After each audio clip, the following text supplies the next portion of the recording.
Hey there, welcome back to the Confident Communications Podcast. I'm your host, Molly McPherson. This week, I'm speaking with Brad Phillips. Brad is a longtime friend of mine in the social media age. What that means is we've never met, we've never spoken to each other, but we have followed each other on Twitter for the past few years. The reason why I'm so excited to speak with Brad is because, one, in the Venn diagram in our business, we both intersect around media training. That is his full-time gig. He is the chief executive throughliner at the Throughline Group. It's a public speaking and media training firm based in New York City with offices in Washington, D.C. as well. But another reason why I loved following Brad is because he would tweet about the same type of news events that I would. He would watch the same types of programming. He would watch the same presidential debates and would have the same opinions. So, of course, in the social media world, like-minded thinkers or tweeters tend to connect. He was one of the first people I wanted to bring on this podcast to talk about media relations, this time from a media trainer perspective. A few weeks ago, I had Jean Meserve on the podcast, and she was a former correspondent at ABC News and CNN, and she was giving us the reporter's perspective. Brad also has a background working at ABC News. He worked for Nightline and CNN, and he's going to give the listeners that media training background. And he is good. He has trained thousands of media spokespeople and public speakers, including a presidential candidate, members of Congress, Olympic athletes, top CEOs, directors of nonprofits, and heads of government agencies. He's also prepared people for TED Talks. And his book, The Media Training Bible, well, it's my Bible for media training. It's one of the top-selling titles on the topic. And I'm sure any of you that have worked in media training or communications, or you have to prep your leaders to be a media spokesperson, you've read a lot of books out there, and you know about a lot of media trainers. Brad Phillips, in my opinion, is the top. And here's why. Take a listen.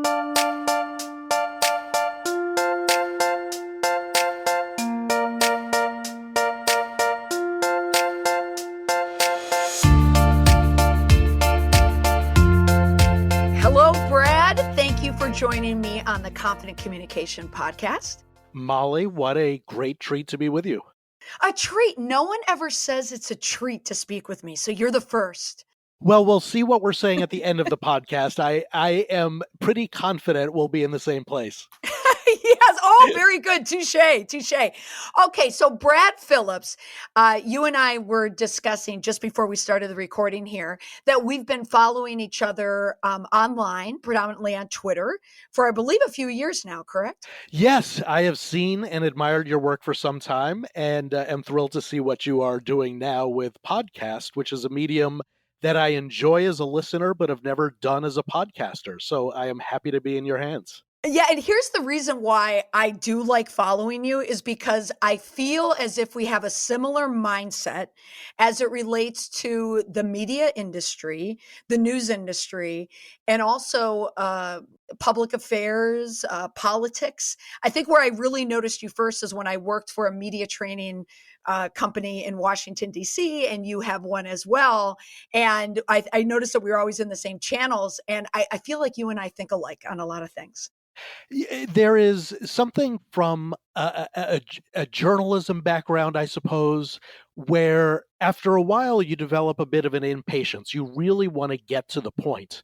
And one of the great things of being a media trainer is that's your gig, that's your job, to help people get to their headline very quickly. And when you then are able to help them not only get to their headline, but articulate it in a way that is unusually compelling and engaging to the audience, it's extremely effective for them, but it's satisfying on the training side for us.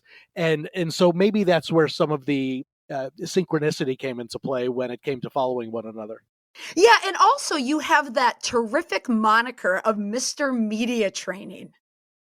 In the old days, when I started the blog, having the term media training in your URL was important for SEO, for search engine optimization. And so Mm-hmm. I decided to be Mr. Media Training for that reason. Now, that was the only reason at the time, and subsequently it's much less important for those terms to be in the URL. But what happened, and I never anticipated this, was people started calling me Mr. Media Training. And that was never my Oh, intention. And it was a boast that I never intended to make about myself. But that's ultimately what happened. Mr. Media Training has now gone away. It is now it's still my Twitter feed, but the company has changed. But anyway, that's the origin of that moniker. oh, I love that. So, yeah, so let's discuss, for a moment, we'll start off here and talk about the transition from Mr. Media Training to your new company, Throughline Group. You're the CEO, correct? That's right. I jokingly refer to myself as the chief executive throughline. I And love that. It doesn't quite have the same ring yet as Mr. Media Training, but tell me, what is a throughliner? well, a through line historically is an element. It's something that you'll find. It's a term that comes out of the world of theater and film, and it's the idea that everything in that play, everything in that narrative or that film, is all pushing toward a logical endpoint. And so, first of all, that is naturally has an analogy to the work that we do. And I also like the term, the idea that there's a beginning point and an end point, because I think that applies to our trainings too. And one of the things we want to do as a company is not do the one and done trainings, which that's what we have historically done for the past 15 years. And whenever you do a media or public speaking training workshop, if it's done right, it can be extremely beneficial for the person who attends it. But the thing that had left me unsatisfied was the idea that at the end of the day, 5 p.m. hits and the person walks away and leaves, and that's the end of it. And so we wanted to have our own through line of sorts where that wasn't the end of the day, that we would be with somebody from the beginning, from their beginning point, whatever that was, and stay with them through their end point, which was the point at which they were finally happy that they were achieving what they wanted to as a communicator. Clever, clever, clever. Someone's thinking like a true business person. So I follow you and I followed, your old company. But when I saw Throughline pop up one day on Twitter, I said, oh man, that Brad's a genius. I love it. Now, I would like to talk about the customer. I think you and I, something that, well, we share multiple things, but one thing I do know we share is I feel like we have the same customer, the same avatar. And I feel that, media training, traditional media has been the same for so long, for decades. You had three networks, and then we had the introduction of cable news. And I know that you worked at eight, you have a background from ABC News and CNN, correct? That's right. Yep. Okay, so you were in that traditional sense, so was I. But now we've noticed this shift that has changed into the modern age. And the person that goes through a media training seminar of 10 years ago is probably much different than the needs of someone nowadays. So for the listener, I wanted to talk about just the benefits of media training, presentation training, and why it's so critical to them now and how it could help them in this kind of modern age leadership. Could you explain what you do that might be a little bit different or set you apart from other media trainers or presentation trainers? Well, I think there are a few answers to that question on both sides, the media and presentation side. I think one thing we do, I'll just give you a quote from one of our clients. They said that before our training with them, we went Google crazy. And what they meant by that was that we did such a deep dive on understanding who they were, the types of things they had said in the press, that even during the practice interviews, we knew in advance how they were likely to answer the question and therefore had the inevitable follow ups ready to go. And also, knowing a lot about a company and the way that they communicate in the press and the types of questions reporters are likely to ask also allows you to give more informed input in terms of their messaging, what works, what doesn't work. I think the other thing that beyond that customization that we really try to bring to the degree possible is a research basis to our advice. And One of the things that we see a lot when people come into our sessions is somebody who is very compelling, very engaging when they sit down at the table and start talking with us. And one of the things I like to do when somebody first comes into the training room is just chat with them. Because ultimately, what I want to do is get a sense of what their baseline is, just when they're not trying to do something on camera, when they're not on a stage giving a speech. How do they present? What qualities do they lead with that are engaging and that might be very engaging to an audience? Let me ask you a question right here. I have to interject because Yeah. you just said that most of the people in your training are engaging and compelling. Most of the people in my training, I find, lack it and they know they need it. So, are you getting savvy communicators right off the bat, or are you identifying something that's compelling or engaging in them that might come off on camera well? That's thank you for clarifying that. I think what I'm seeing is in their natural, if somebody is in some way inhibited the moment they're on a stage or the moment that a camera's light turns red, that record light comes on, often I saw a more engaging version of them when they were just at the table chatting with me. Where are you from? Yes. Where have you worked? So whether somebody might objectively call that person engaging and charismatic or not, there is often a different version of the person that I'm seeing when they're in their natural state, when they're just talking. Yes. Now I And follow and, you. and so that's what I'm trying to do. Dissect what are they leading with? What is charming about them? And I might be using a loose definition of the term charming too, because for example, we work with a lot of scientists, and what's charming about them might be their love of data. But that's something that you can use in an interview or a speech, and by uh, minimizing qualities that might be distracting to an audience, but then emphasizing the ones that could draw an audience toward them. Well, let me ask you this then. I just spoke yesterday or 2 days ago, and when I had talked about a leader on camera, I was speaking to a number of communicators, and we were talking about how to make their leaders effective, on camera. And the switch that I think that I've made, or the pivot here, is where we would try and soften the edges as much as we could in traditional media training.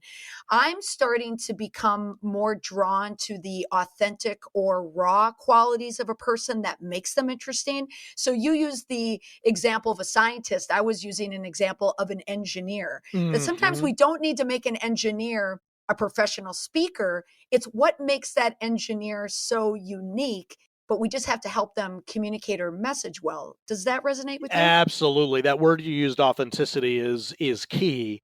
And once in a while, I'll show a clip in our trainings of a scientist, a statistician actually, named Hans Rosling. He's a Swedish statistician, and he gave one of the most viewed TED Talks of all time. It's a very data heavy talk where he talks about things like UN population statistics. And the reason I show a brief excerpt from that is because if you're objectively grading his performance, he does a lot of things that are wrong. He looks down at his laptop a lot. He fumbles over words in a few places. He is not as connected at moments with the audience as perhaps he could be. He makes what I might call a dad joke, which kind of falls flat in the audience.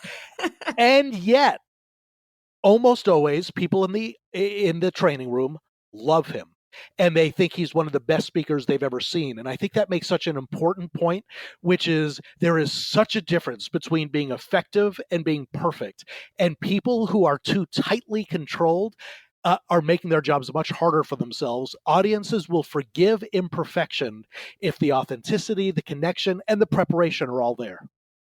Brad, I think we just made the through line between Brad Phillips and Molly McPherson. I preach the exact same thing. I've been endorsed. My thoughts have been endorsed by you. That's wonderful. Well, I'm so happy we're finally on the phone together. Yes. So for the listener now, I guess what we're saying and what you're saying, and I'm backing up, is that being yourself and showing that raw side of you, the authentic side of you, is something that you want to bring forth and not necessarily hide or diminish. Absolutely. I'll give you one of my favorite analogies from a client of ours who had kind of an aha moment during our training. And I'll clean up her language a little bit for the sake of your listeners, but Okay. here's what she said. It was funny. We happened to be in a conference room that had a painting. It was a golf course scene that was a painting on the wall. And she looked at it and she said, as you're telling me all of this about public speaking, I keep looking at that picture because I've been taking golf lessons. And the golf instructor I've been working with says that it accuses me of trying to whack the ball so hard every time I get up to hit the ball. And what the golf pro said to her was, if you loosen your grip, you're going to hit the ball a lot further. And I think there is such a truth to that when it comes to really anything in life, but certainly to any type of media or public communication, that when you're tightly gripping that club and trying to control everything and articulate a concept with the exact right words, it comes at a cost, and it comes at a cost to the connection you have with the audience. And when you loosen your grip, even though it sounds maybe paradoxical, you end up hitting that ball many, many yards further than you otherwise might. Oh, I like this. So loosening the grip. So if someone is sitting down, they're getting ready to do a media interview, an on-camera interview, just that idea, the visual of loosening the grip is going to help people. Now let's move into this idea of media training. I want to focus on that for a minute. Now you are the author of the Media Training Bible, 101 things you absolutely positively need to know before your next interview. And you are speaking to one of the readers of your book, by the way. Thank you for your support.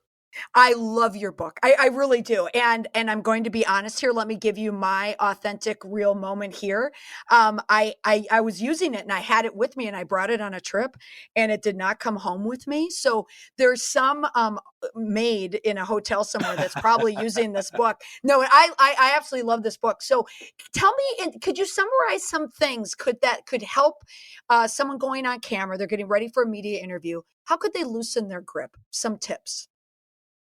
I think the first thing to do is think about the person to whom you're speaking. It's not the journalist. The journalist is the person who will interpret your words for the audience that matters. And one of the things I think about a lot when we're doing trainings is, why do people have fear?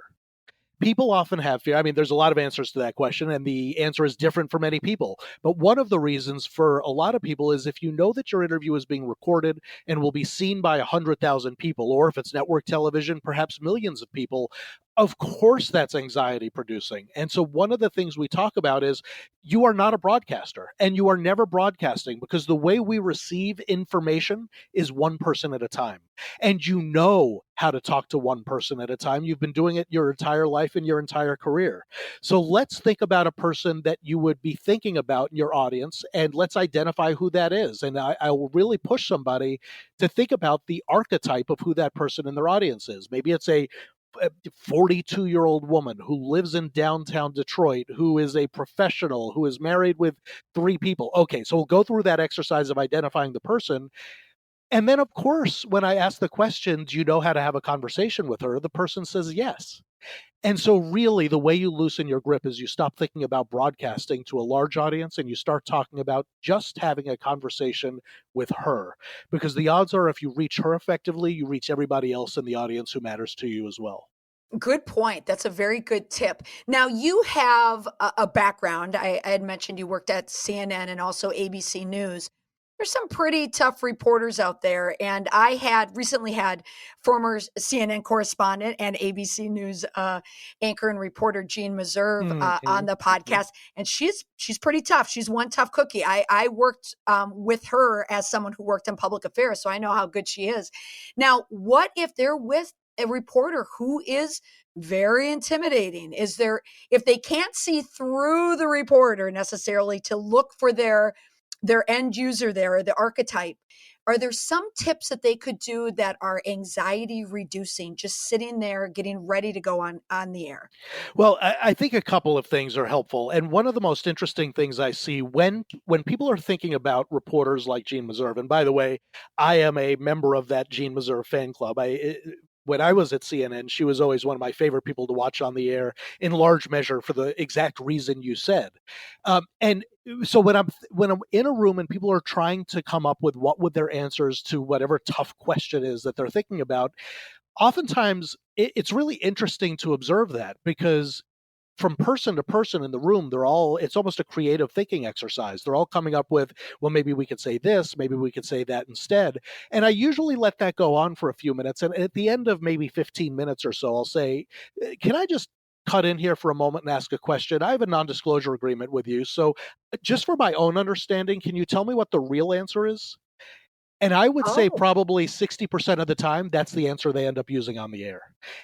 So I think part of what happens when it comes to media training is people, or I should say, thinking about tough reporters, is people twist themselves into knots thinking about, how do I come up with an answer that will satisfy the reporter and the audience, when really the answer is sitting in front of them the whole time. Now, that's not always the case, but it often is.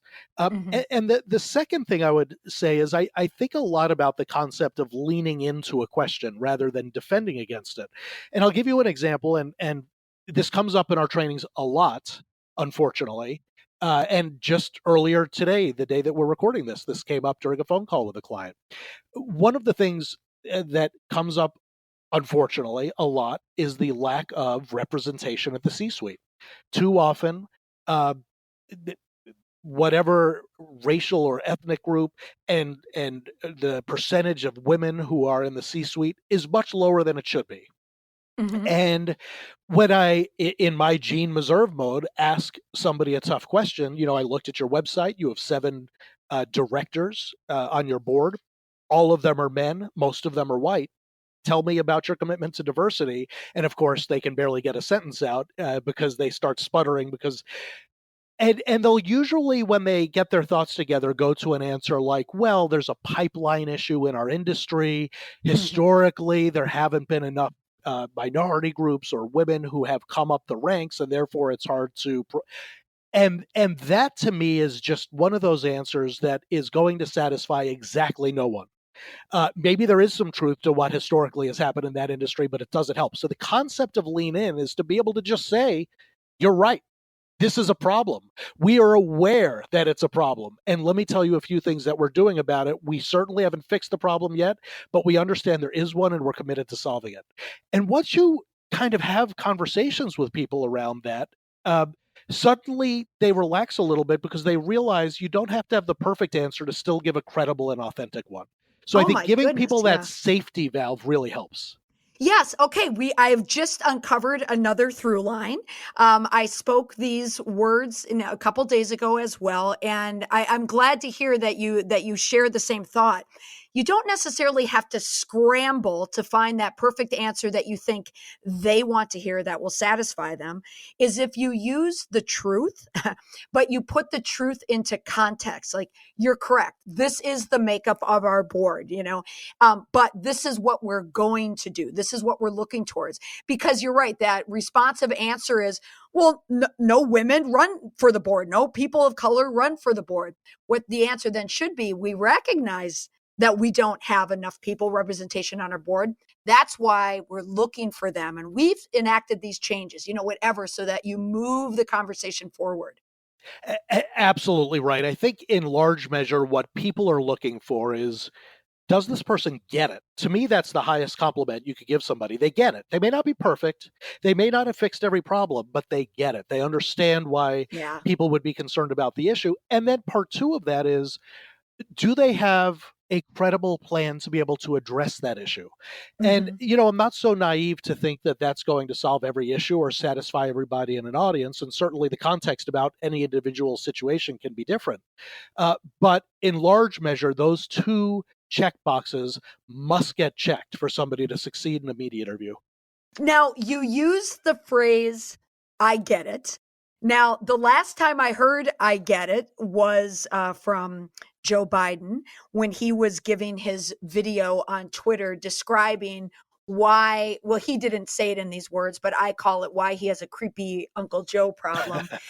But how do you think, if I could just go off for a moment, how do you think Joe Biden is doing in terms of from a media perspective? Well, I think I'll just latch on to one part of that, which I found troubling, and that is his entire announcement video was, well, it was twofold because there was context. The real reason was there have been lots of instances in which he's touched people. He says in an empathic way, and certainly I can understand that because it certainly appears to be that in many situations. But then he had a complaint from at least one person who said that they were violated. They felt a sense of violation, that he was too intimate with them physically.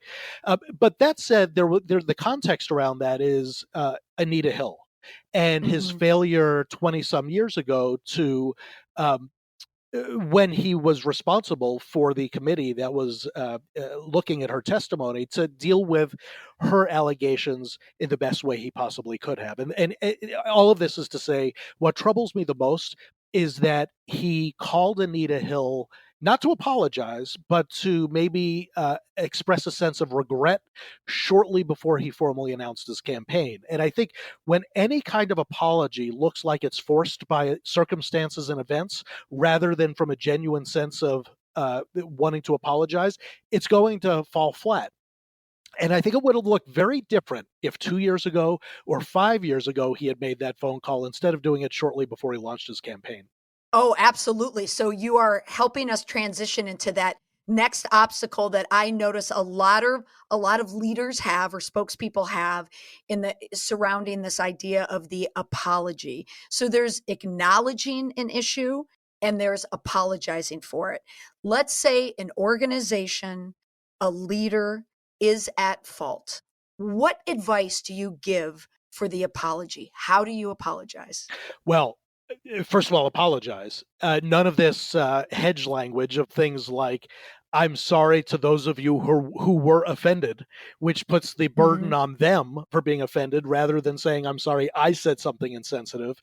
But I think the thing, and this is just a human dynamic that is very easy to understand. Often, what happens is people get stuck on what their intention was versus the way it was perceived, and as a result, because somebody might say, because somebody might legitimately feel confused why the public reacted a certain way, or a certain person. Can you think of a rip from the headlines example of that? Well, in an extreme case, ripped from the headlines. I mean, Penn State comes to mind, although that's obviously several years old. I'll give you a perfect example. United Airlines, when the passenger Dr. David Dow. Dow got Yep. dragged off the plane. He, as a reminder to your listeners, was a paying passenger who had a boarding pass, who was seated on the flight that he paid for, who then refused to give up his seat when the airline admitted that they overbooked, Mhm. and then ultimately was physically injured and dragged off the plane. Mhm. United Airlines, the CEO released an incredibly tone deaf apology. Mhm. And in fact, if I could remember the word he used, he said, "We apologize." I think he said, "We apologize for having to reaccommodate the passenger." Yes. And I That mean, word. what kind of euphemism is that? Reaccommodate, as he's full of bruises. That's one heck of a reaccommodation. Well, do Uh, you think, Brad, let me ask you, I have to interject for just a moment because, of course, I latched onto that story as well when that happened in 2017. Do you feel that reaccommodate is legal language, that the lawyers came in first before the public relations people? well, I mean, A, that is absolutely a possibility and often happens. Or B, there may be a sense that they didn't do anything wrong, that their guidelines maybe somewhere published on a terms and conditions page on their website that nobody ever looks at because who has time to read those things. Maybe it spelled out their right to do that. And so maybe they felt Oh. entitled to act in the way that they did, and they weren't willing to budge on the fact that they were within their rights. This passenger, as a ticketed passenger, should understand the rules of carriage, and has some responsibility. So it's hard to know which of those two things is true. Although the lawyers certainly can create those situations. Well, now I feel I need to go online and look at the fine print. Does reaccommodate mean they bring in two big guys that physically constrain you and drag you down the aisle? Maybe that's the definition of reaccommodate at United Airlines. Well, right, and so yeah, they released this terrible apology that fell incredibly flat, as you would imagine. And then he actually released a second statement, this one to employees. But of course, when you release something to employees, you can assume that that's going to go public. And he did kind of a blame the victim thing there, where he talked about the Yes. belligerent behavior of the passenger. And then finally, and I think it was 3 or 4 days afterwards, he went on one of the network morning shows, the Good Morning CEO, America. yep, Oscar Hmm. Munoz, the CEO, and delivered, I thought, what was in many ways a very good interview. And this Hmm. gets to the problem that I see a lot of times in apologies. The first apology didn't work because it Hmm. wasn't a true apology. Then the backlash against the company magnifies the original crisis to make it an even bigger crisis. And then they have to give a second statement, which in that case is typically a much better apology. And my advice to people is let's try to shortcut the first apology and get to the second one first. The goal in a crisis oftentimes is to shrink the news cycle, and a bad apology does the exact opposite. Yes, and we're just seeing this now with Boeing, the Boeing company. Right. They almost followed the exact same playbook of United, where they tried to skirt it and get away from it, and then it stuck to them. And then even with the delayed apology, it still sticks because you haven't sold it because of the delay. That's right. And, behind the scenes, I'm not going to comment on Boeing because obviously they're not a client of ours and I don't know the Oh, backstory there. I But thought you were going to say I'm not going to comment because they were a client. no, that would be, boy, I would be probably in a basement somewhere, Yes. Seattle, trying to help them navigate through that one. But what I often see in those types of situations is, so what's the reason that they came out with a bad apology? And sometimes when you get inside, you learn that there's a lot more context than you immediately would have seen on the outside. Maybe it's an executive who doesn't want to say something because it would sell someone out on the executive team who they like personally a lot, and they just don't want to dig in even harder on that person. Hmm. Or maybe there was a conversation with a client who is now complaining bitterly in the press, but when you get a little bit more information about the interactions between the company and that client, you realize there's a lot that that client didn't say that changes the perception of that. But again, they don't want to say that publicly because they realize there may be no win to do that. So sometimes, and this is even in, you mentioned my old blog, Mr. Media Trading. In the early days of that, I used to look at the initial set of facts that were public and write articles about it, often scathing about their poor crisis management. And I've really backed off of that a lot because what I've come to understand is that from the outside, you are not seeing the complete picture of what's driving their behavior. And it's only when you get a much more complete sense of facts that you can understand what really is happening behind the scenes. Yeah, and it's that behind the scenes is when executives, the C-suite, they still have that mindset where we can cover or shield our operations when the public now demands so much more transparency. So that's where I see, in at least in the spokesperson realm, that disconnect, why sometimes these campaigns fall flat. Yes, and there is a question that sometimes, as painful as it is, you have to answer, which is, do you want to be right or do you want to win? Because both Yes. of those two things can't exist in the same universe. Oh, such good advice, Brad. Now, for the listener that knows that they are going on the air soon, or someone that frequently speaks to the press, can you offer some basic tips to help a person either prepare for an interview or they're sitting down to the interview? Some interview tips that would be helpful. Yeah, first and foremost, I would say adopt an opportunity mindset, not one of fear, but one of this is great. We have a chance to communicate with people about this idea, this project, this product that we feel very passionately about, and we're excited to be able to have the chance to do that. Then think about who the audience is and what you would like them to think or believe if you are successful in the interview, and develop those basic 2 or 3 messages that you would like to deliver to them. Now, of course, if it's a long interview, you can't simply deliver 2 or 3 messages over and over again because that gets back to your authenticity word. Nothing undermines authenticity more than someone who is so overly scripted that the connection breaks. So, one of the ways around that is coming up with great, compelling supports. examples, anecdotes, and case studies to reinforce each of the messages you're hoping to deliver, data points that help to reinforce them. Analogies are great because they connect to something people already know and then take what they already understand to a new level. And to keep in mind that while the interview should sound conversational, it truly isn't a conversation because it is a strategic communication intended to help achieve a purpose.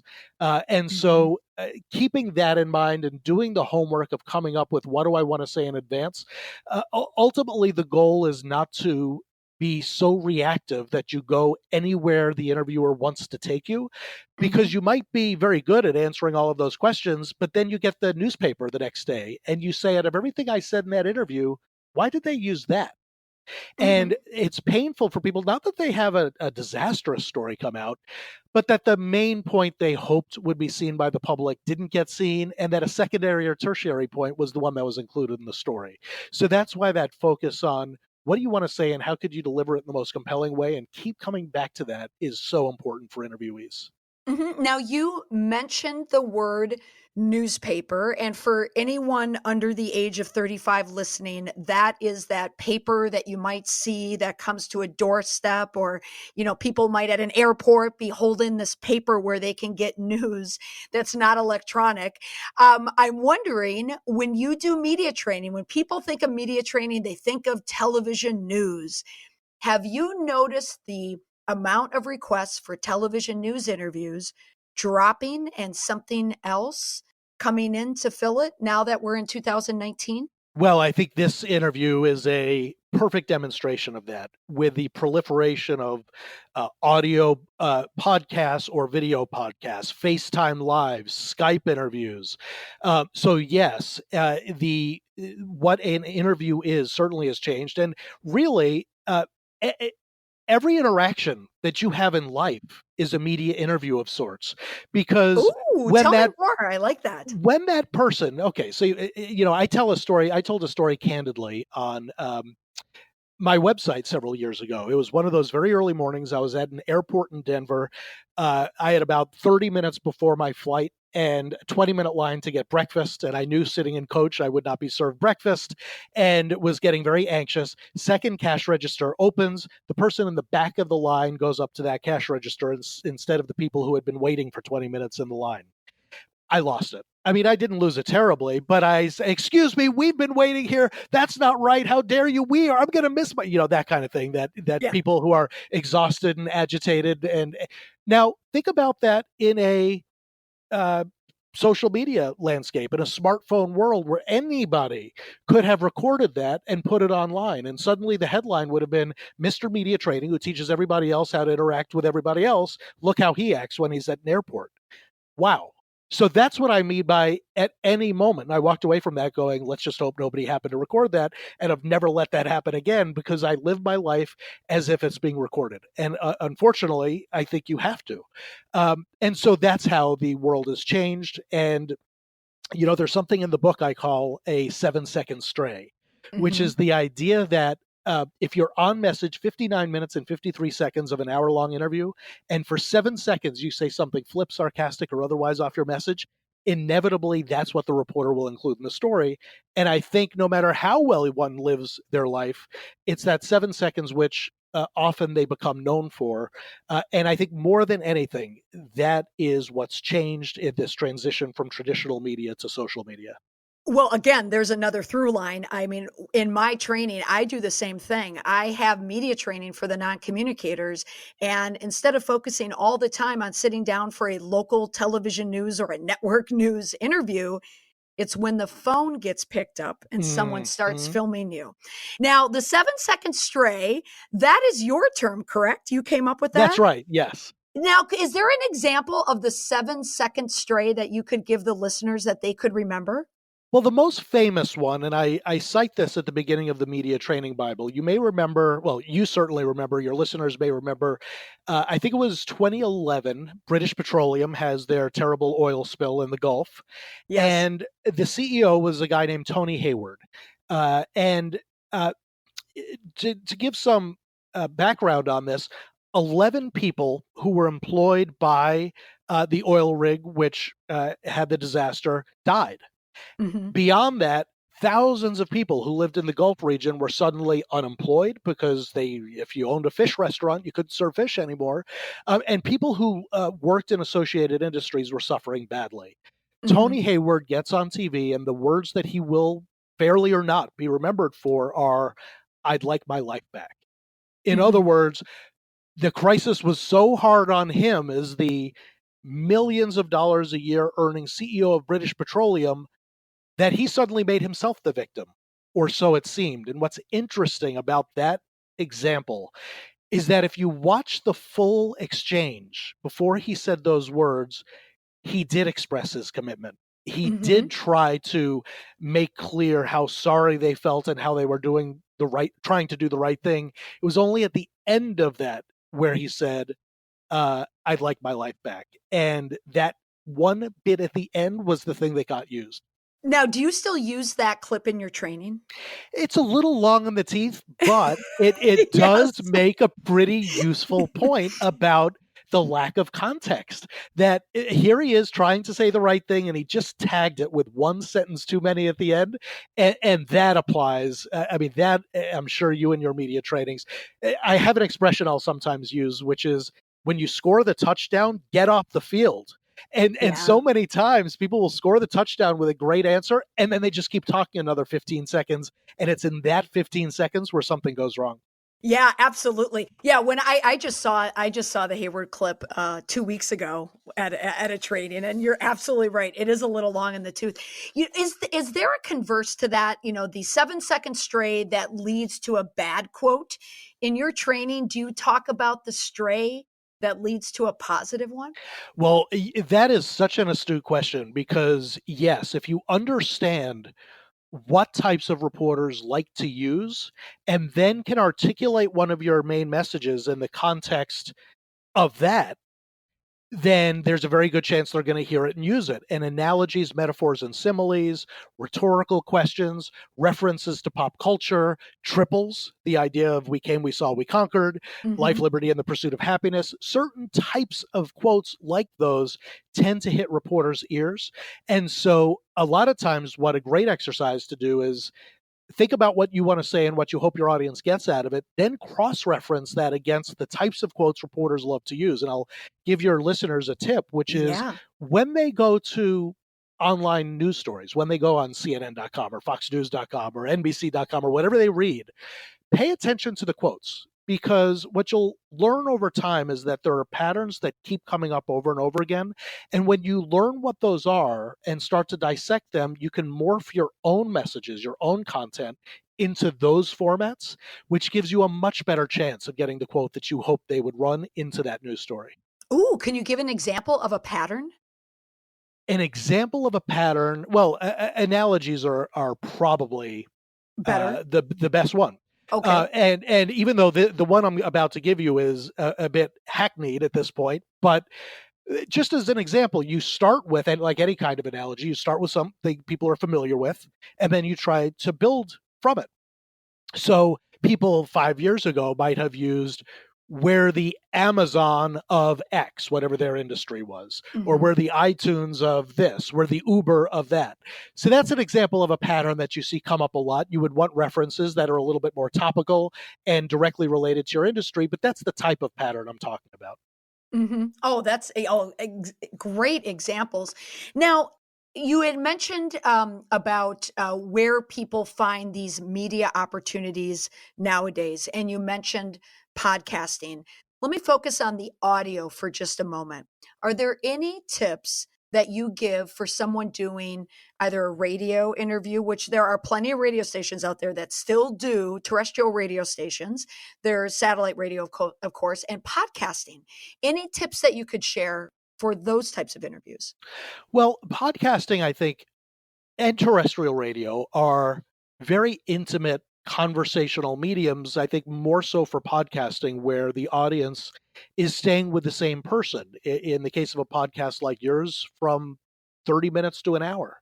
And so having that conversational mode. Now, that said, people often interpret conversational as a little bit more subdued, a little bit quieter. And there's an interesting distortion people have in terms of how much energy that they think they're projecting. I'm sure you've experienced this too, where you ask somebody at the end of an interview, uh, on a scale of 1 to 10, how much energy do you think you were projecting just now? And they'll say something like 7 or 8.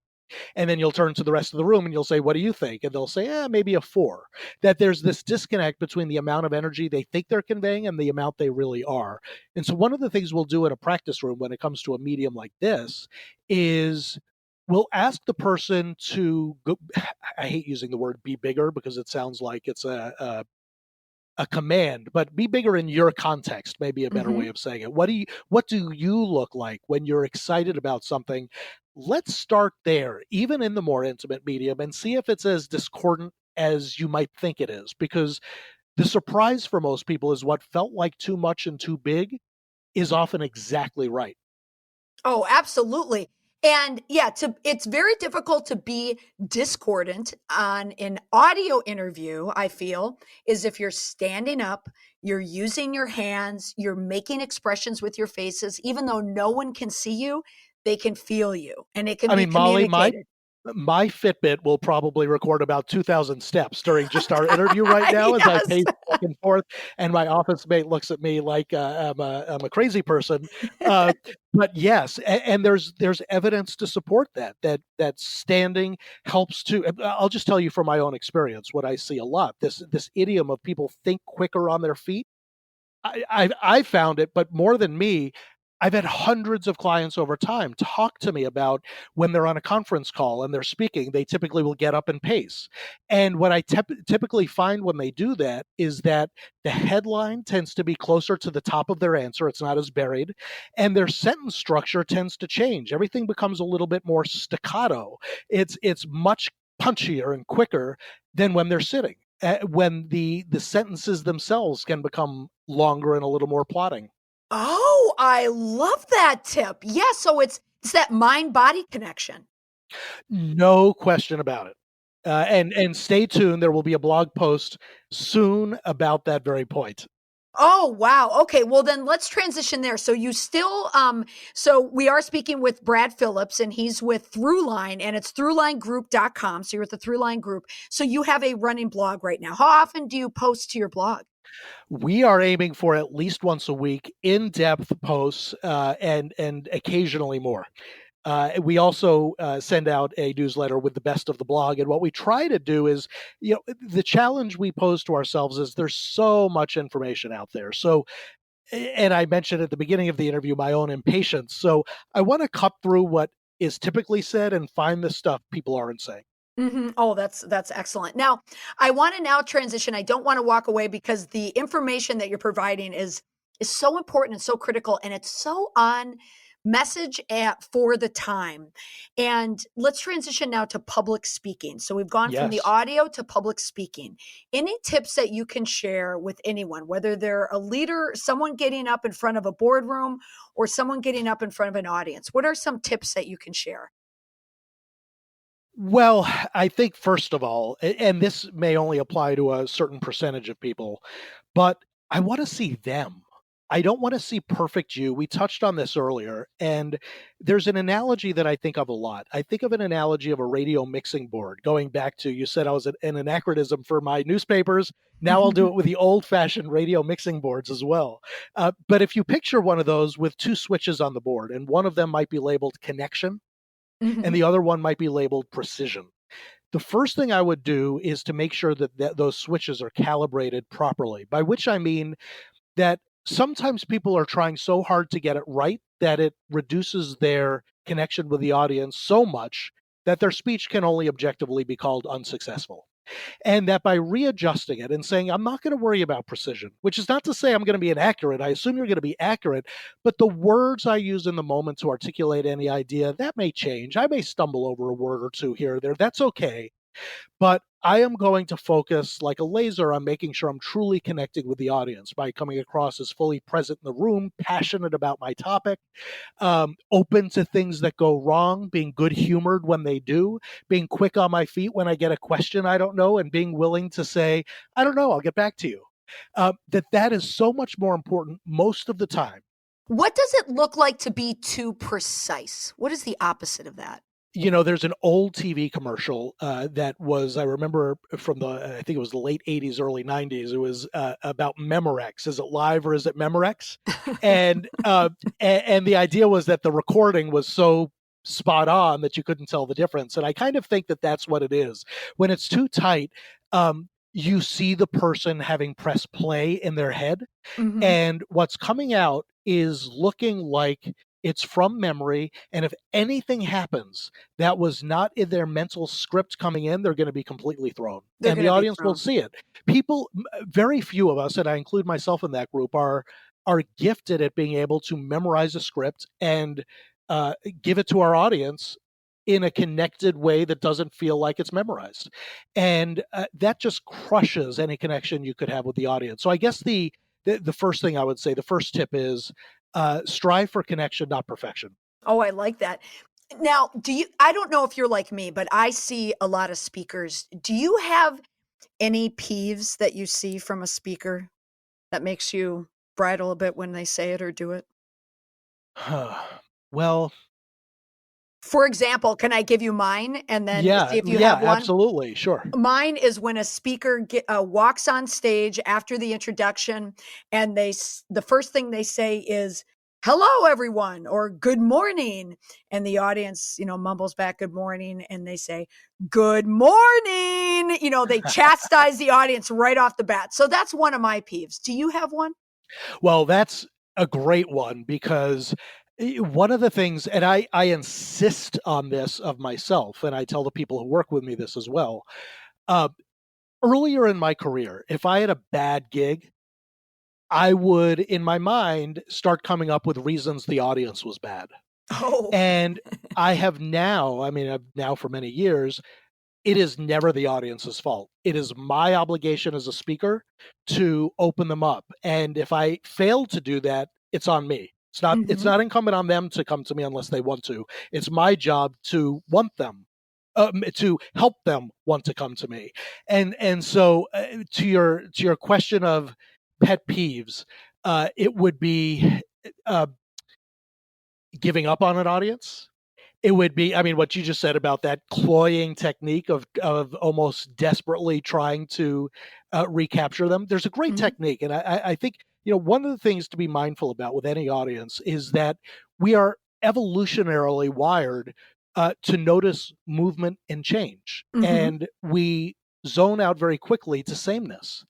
And so when you feel yourself losing an audience, the best thing to do is be mindful of that and break the pattern. If there's an established pattern that the audience has already identified, do something different. Try a different technique in a meaningful way to regain their attention. If you've been showing slides, maybe black them out. If you've been kind of giving a very big picture theoretical view, give a concrete story. Maybe you're walking into the audience, doing a show of hands question and asking somebody to elaborate on one of the answers. But it is your job as the speaker to do something to re-engage them constantly so that they want to hear what you have to say. Oh my gosh, we're so synchronous because I was going to ask you that very question. One, how do you know when you've lost the audience for a public speaker and what you can do? So now you've told me what you can do. If someone is speaking, what are some of the tells that they've lost their audience? There are certain body language tips. Obviously, loss of eye contact, things like tapping feet will signal to the speaker that they may have lost the audience. The other thing I think that is so there's a somebody who in the body language research is well known named Paul Ekman, and one of the things he labeled is what he calls Othello's error.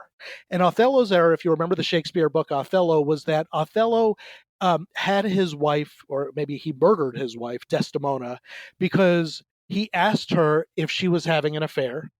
She started crying. He interpreted her tears to be a sign of her guilt. And what it really was she was crying because she realized there was nothing she could say that would make him believe her innocence. And so that's what he refers to as Othello's error. And the reason I bring that up is I think it is danger for speakers sometimes to look at an audience and assume you know what they're thinking simply from how they look. So the best thing to do in a very neutral way, not by saying you look bored, you're lost, how can I re-engage you, but to ask a neutral question like, can I ask you your thoughts about this? If you're not sure where they are, if you're not sure whether or not that you've lost them, check in with them, but check in with them Oh, without biasing the question that presupposes you have lost them. You might be wrong. oh, what an excellent tip. Now, I want to end here. We've moved from media to presentation to public speaking. Are there any basic or general public speaking tips that you can share with the audience? Well, the name of our company is Throughline, and it was inspired from a couple of different places. One of the places I had seen the term, and it stuck with me, was from the head of the TED organization. Wrote a book about how to give a TED talk, and in it he says, more than anything else, a successful talk needs a clear through line. And so that's the starting point. I use slightly different language. I call it the bright, shiny object, the object you're holding out in front of the audience that is so bright and luminescent they can't possibly miss it. And I'll ask people, what is that for you? What's your bright, shiny object? That sounds like such a simple question. And yet, in my experience, the majority of speakers have not clarified that for themselves, or at least not as tightly as they could. And so it is worth spending time there to ask yourself that question. Out of every idea, if they remember one thing I said 6 months from now, what do I want that to be? And to gaining absolute clarity on that point. And then everything else you're going to say in the talk is in some way intended to reinforce that basic point, or at least keep coming back to that core center of your narrative. Oh my gosh, talk about through lines. I feel like there has to be a Brad and Molly Roadshow. Everything you say, I've either said or agree with, or some of the stuff that you bring that's new is so relevant. Brad, you are definitely on point. Well, thank you. And it is nice to be speaking with a kindred spirit. And I would love to get on the road with Oh you. my I'm gosh. not a song and dance man, so I don't know if I could do that, but I certainly can speak from a stage with you. Well, so let's talk about what does Throughline Group do. So tell my listeners about the rebranded business, but what do you provide for your clients? Well, thank you. We do public speaking and media training, and we do it in two different formats. We do either the custom workshops we always have, where we dig deep on an individual client, understand the kinds of questions or presentations they typically give, and develop a very tailored session for them. And we also offer open enrollment workshops, which is available and open to the public. We have a schedule of events on our website at throughlinegroup.com.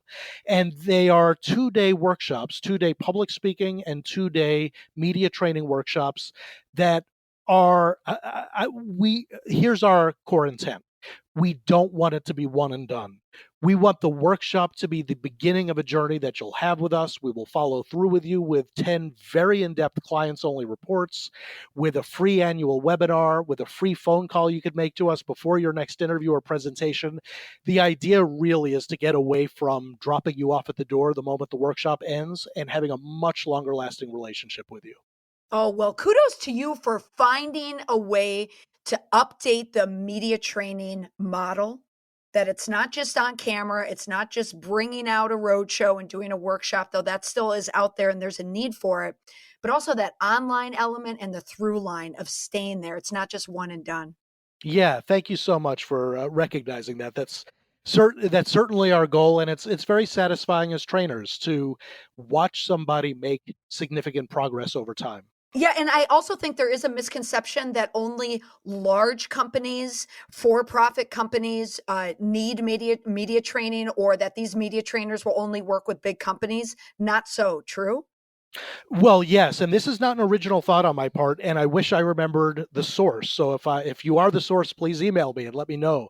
But somebody else used the terminology about ROIs, return on investment, and how people in all sorts of organizations, small and large, obsess about ROI of any activity that they do. And so what this other person, who I cannot remember who it was, said, well, what's the ROI of your words? And it is is such a provocative and interesting question that sometimes by phrasing something just a little bit differently or delivering it in a slightly different manner, it can be the difference between getting a deal and not getting a deal. So yes, I think it's relevant for everybody.